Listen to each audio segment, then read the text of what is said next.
Bon, si vous êtes parisien, il y a 99,9% de chances que vous ayez déjà pris le métro. Après, si vous êtes à Lyon, à Londres, à New York et compagnie, il y a aussi du métro. Bref, un type de transport qui brasse des millions de voyageurs dans les grandes villes tous les jours et qui peut être vite anxiogène et propice à des mauvaises rencontres. Je pense qu'on est d'accord. Eh bien, rapprochez-vous, car c'est exactement ce dont on va parler aujourd'hui. Des rencontres assez désagréables, voire flippantes, faites par des gens n'ayant rien demandé à personne. On les a trouvés sur Reddit avec mon équipe et on a rajouté des voix off pour une meilleure immersion. Bref, aujourd'hui, on va vivre une désagréable rencontre avec un religieux, mais aussi une rencontre très étrange avec une petite vieille assez dérangeante et enfin, une violente confrontation traumatisante.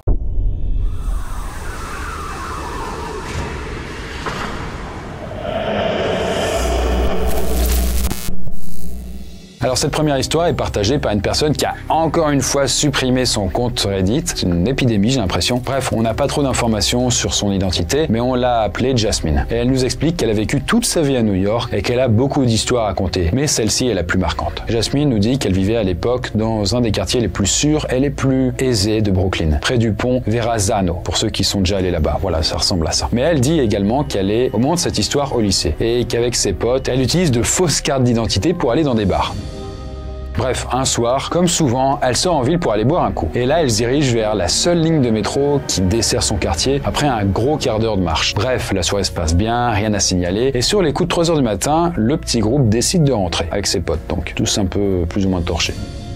Ils prennent donc tous la même ligne de métro, car ses potes vont dormir chez les grands-parents de l'un d'eux, qui n'habitent pas loin de chez Jasmine. Histoire de pas se faire choper par leurs parents à cette heure-ci, ils ont préféré jouer la sécurité en disant qu'ils passaient tous la nuit chez un autre membre du groupe. On grimpe donc dans le métro qui se dirige vers nos quartiers, et là encore, rien à signaler. Puis mes potes descendent 7 ou 8 stations avant ma station, car ils avaient une correspondance à prendre. Je me retrouve donc toute seule dans cette rame.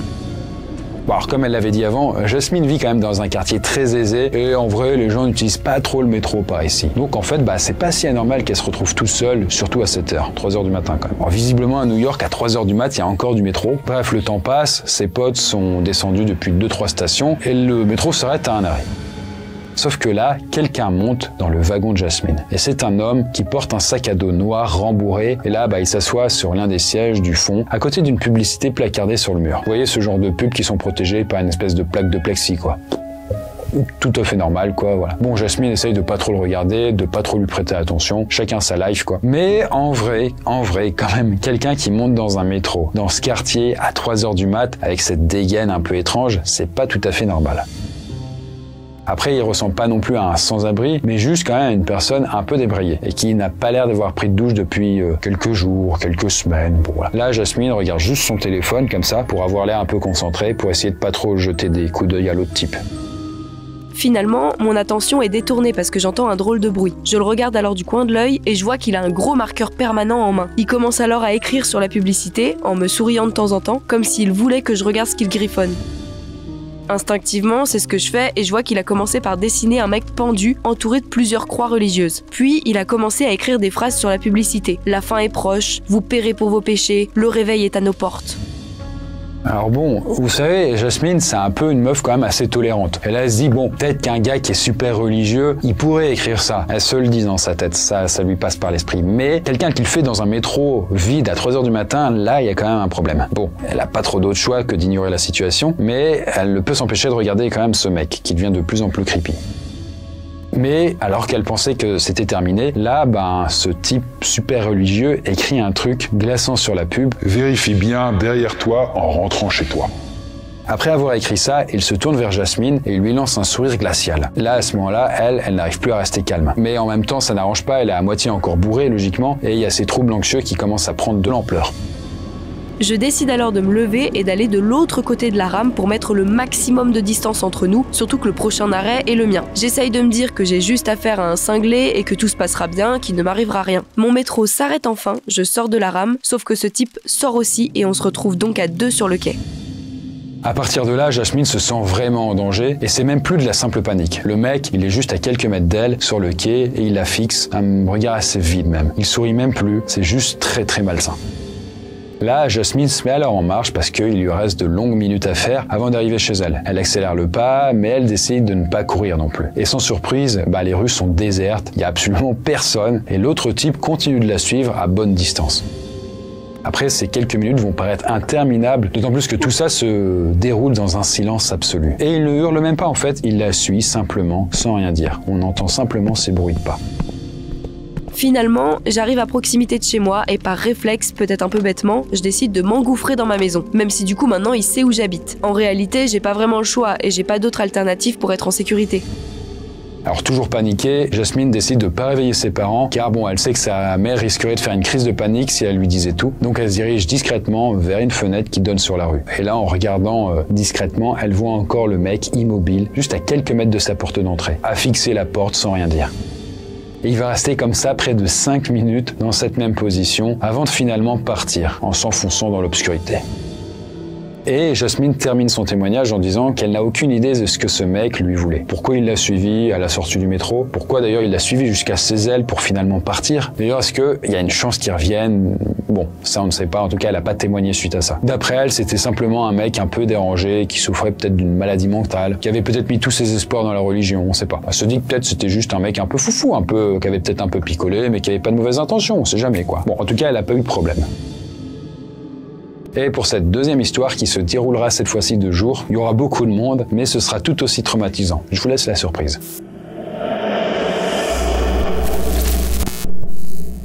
Alors, cette deuxième histoire est partagée par Tidal Bazine 88. Ah, enfin un pseudo. Il n'a pas supprimé son compte, ça fait plaisir. Et son histoire à elle remonte au début des années 2020. Après, elle n'a pas donné son prénom, mais peut-être qu'elle s'appellerait Blanche, on sait pas. On l'appelle Blanche, hein, d'accord. Et un été, l'un des amis de Blanche l'invite à passer quelques jours dans sa résidence secondaire. Voilà. Blanche accepte, elle est super motivée et avec ses autres potes, ils se donnent tous rendez-vous dans une station de métro de San Francisco pour partir ensemble. C'est plus simple pour leur gars, quoi.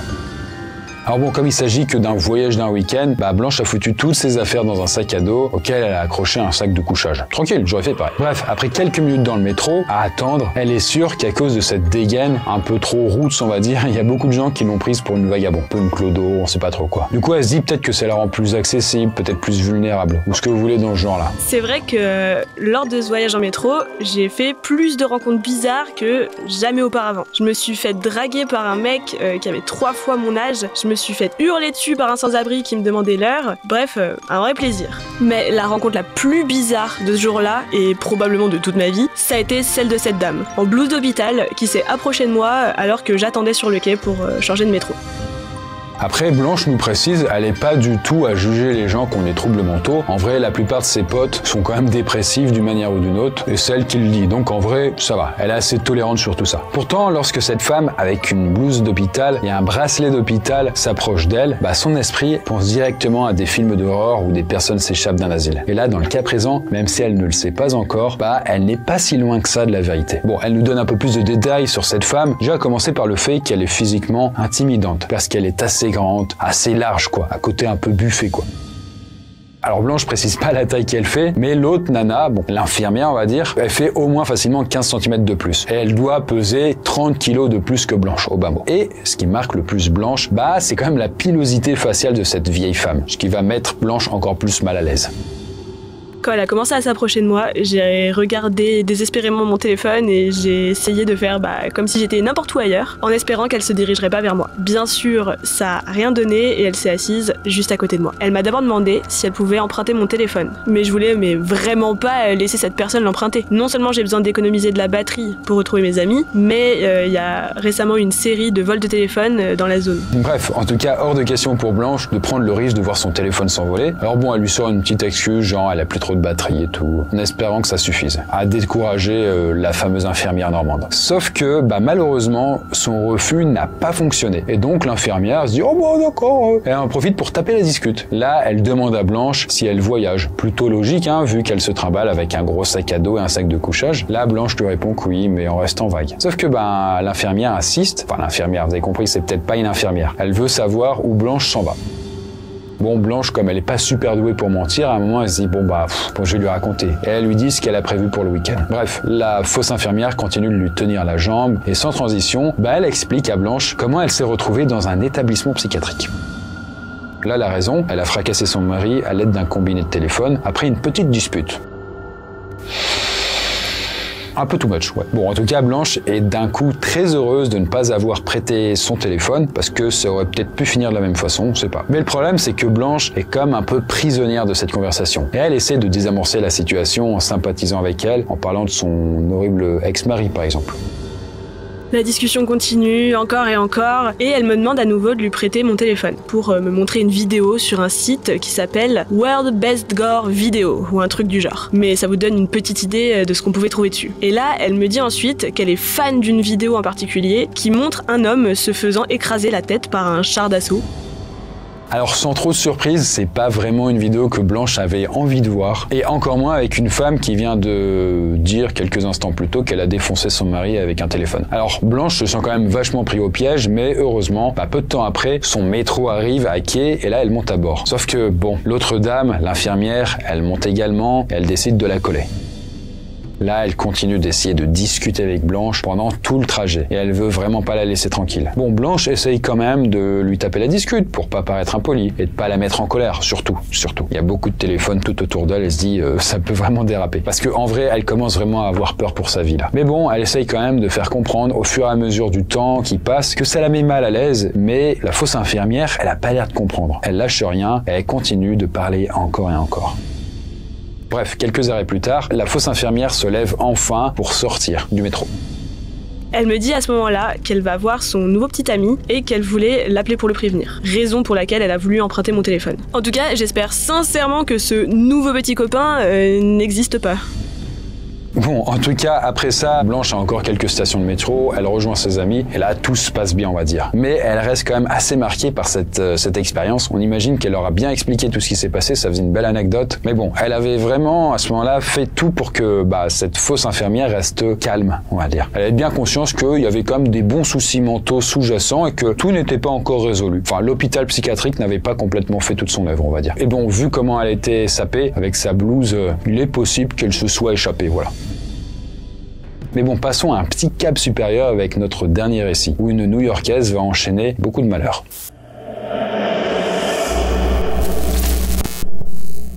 Alors cette dernière histoire est partagée par Stubble the Crown et elle remonte à la fin des années 2010. Et là, on l'appellera Sandra pour un récit un peu plus fluide, donc une troisième fille. Et au moment de nous la partager sur Reddit, elle précise que ça s'est déroulé plusieurs mois auparavant. Elle se sentait peut-être pas ok pour la raconter à ce moment-là, quoi. Bref, à cette époque, elle est de retour à New York, sa maison comme elle l'appelle. Et elle commence à se réhabituer au trajet en métro pour se rendre au travail. Si vous avez déjà fait le métro de New York, il paraît que c'est quand même quelque chose. Bref, Sandra nous précise qu'elle déteste le métro et qu'elle le qualifie même de fléau de son existence. Parce que il met à l'épreuve tout ce qu'elle déteste. La proximité avec des étrangers, un espace claustrophobique, des températures extrêmes, des odeurs pas ouf. Je compatis. Bref, clairement un cauchemar, et là ça va se confirmer avec un fameux dimanche soir. Ce soir-là, sur les coups de 19h, Sandra quitte une collecte de fonds pour la lutte contre le cancer du sein. Là, elle prend le métro pour rentrer chez elle avec sa petite sœur. Heureusement, elles n'ont que quelques arrêts avant d'arriver, donc c'est assez court. Bref, Sandra s'assoit dans un coin avec sa petite sœur et elle commence à bavarder, tranquillement, alors que le métro démarre. Quelques secondes plus tard, un homme noir, de corpulence moyenne, vêtu d'un grand manteau gris et coiffé d'un bonnet, établit un contact visuel avec moi. Une fois qu'il avait capté mon regard, il s'approche directement de moi. Il se penche, et très proche de mon visage, il me tend son bras, comme pour me serrer la main avant de me dire « Bonjour, vous êtes très belle. Comment allez-vous? Quel est votre nom ?» Là, Sandra recule d'un coup, étant quand même à moitié décontenancée et à moitié paniquée. Et elle lui lance alors d'un regard très confus qui veut globalement dire « Qu'est-ce que tu fous dans mon espace personnel ?» C'est vrai que c'est chiant ces gens que tu connais pas, qui viennent à 5 cm de ton visage. Mais poussez-vous quoi. Mais elle lui secoue la tête de droite à gauche pour lui dire que non. Puis elle veut pas non plus lui serrer la main, ni même lui parler. Sauf que ce petit geste négatif, ça va pas du tout plaire au mec, qui va péter un câble d'un coup. Comme s'il ne s'attendait pas à prendre un refus. Alors jusqu'ici, ce mec, qui avait pas l'air méchant, il avait un ton assez doux, assez léger. Mais là, d'un coup, il se met à gueuler sur Sandra. Putain de salope, tu te crois meilleur que les autres? T'es qu'une merde, sale pute, salope! Fous le camp ici, salope! Et tout ça, il le hurle vraiment à plein poumon, ce qui va alerter tout le reste de la rame. Et là, le gars, il l'a compris. Mais il continue quand même de gueuler. Il avait l'air vraiment remonté. Je sais pas ce qu'il avait vécu quelques instants avant, mais c'était le refus de trop peut-être. Là, il fait un geste de la main, et là, Sandra reste là à le regarder, les yeux écarquillés, en se demandant ce qu'il va faire. Son attitude est vraiment agressive. Mais il s'est ensuite arrêté de crier et à ma grande surprise, il est passé directement à ma sœur qui est juste à côté de moi à ce moment-là. Il recommence alors le même discours. « Wow, tu es belle aussi, je peux te serrer la main ?» en tendant son bras pour la toucher. Dans un élan de protection, je mets alors mon bras en opposition et je lui dis fermement qu'il n'a pas intérêt à toucher à ma sœur et qu'il doit dégager. Là, le type complètement fou donne alors un coup de poing dans la main de Sandra pour forcer le passage. Et même si elle a peur, ça la fait vriller. Sandra se lève d'un coup, elle fixe le mec dans les yeux, elle s'approche de lui à quelques centimètres de son visage et elle lui dit « Ne touche pas à ma sœur, bordel !» À ce moment-là, son cœur bat extrêmement vite, ça tape jusque dans ses tempes, mais elle se dit que ça va suffire et que le mec va comprendre et qu'il va la laisser tranquille. Mais c'est tout le contraire qui va arriver. Il bouscule alors Sandra assez violemment, qui par réflexe va essayer de lui donner un coup de poing dans la mâchoire. Elle va réussir à le taper, par contre ça va vraiment pas avoir beaucoup de force. Et ça, ça va rendre le mec assez furieux. Bon, c'est un moment un peu flou pour Sandra à ce moment-là, mais en quelques secondes, le mec réussit à la mettre au sol et à lui mettre des coups de pied. Et tout en lui hurlant « Je vais te tuer, salope !» Après ce qui m'a semblé être une éternité, 2 personnes du métro ont couru vers nous et ont chopé le gars. Un d'eux a crié au fou furieux « Laisse-la tranquille, mec! C'est quoi ce bordel ?» Quand je lève les yeux, je vois plusieurs passagers horrifiés qui nous fixent tour à tour. L'adrénaline circule à balles dans mes veines et tout est lumineux à mes yeux. Ma vision est bizarre et je me sens complètement engourdie. Bon, alors que Sandra arrive un petit peu à reprendre ses esprits, elle entend le conducteur qui dit dans les haut-parleurs que le train va s'arrêter en urgence. Là, une fois le métro arrêté, le fou furieux se fait alors balancer dehors par d'autres passagers. Là, il va ensuite se relever dans le but de revenir dans la rame et en essayant de taper contre la porte. Et pendant ce temps-là, il continue d'insulter Sandra en la fixant droit dans les yeux et après d'interminables secondes, les portes du métro se referment et il l'enferme à l'extérieur. Et le gars a l'air tellement fou, avec des yeux tellement injectés de sang qu'ils en sont presque rouges. Et il continue à répéter le même refrain à Sandra. Je vais te tuer, ça. Et puis le wagon s'éloigne de la station. Et à ce moment, quelqu'un pointe du doigt le sol. Et là, Sandra remarque que le fou furieux a laissé tomber son téléphone portable lors de la bagarre. Elle le prend et elle voit qu'il est déverrouillé. Et par consolation, on va dire, elle commence alors à regarder dedans. Et là, elle se rend compte qu'elle a accès à tout. Par exemple, maintenant, elle connaît son nom, ses pseudos sur les réseaux sociaux, ses selfies, tout. À force de parcourir les SMS, je me rends compte qu'il est sans doute dealer de crack ou quelque chose du genre, ce qui expliquerait en partie la façon dont il a pété un câble quelques minutes plus tôt. Ça me secoue encore plus car j'ai l'impression que je viens littéralement d'échapper à un fou ou en tout cas un mec sous substance. Bref, quelques jours plus tard, Sandra se rend au commissariat pour porter plainte, vu toutes les informations qu'elle a. Là, elle se dit, bon, tout va rentrer dans l'ordre, les flics vont être compréhensibles, ça va aller, sauf que pas du tout. Déjà, la première chose qu'on lui dit, alors qu'elle est en train de remplir un rapport, c'est que s'il s'avère que vous avez volé ce téléphone à ce type, vous allez avoir beaucoup d'ennuis. Le flic balance donc en pleine gueule de Sandra qu'elle a volé le téléphone à un inconnu dans le métro. Et le flic continue à lui dire qu'en fait, elle aurait monté une sorte de plan pour essayer de faire tomber un pauvre type. Elle comprend pas. Elle était là juste parce qu'elle s'est fait agresser.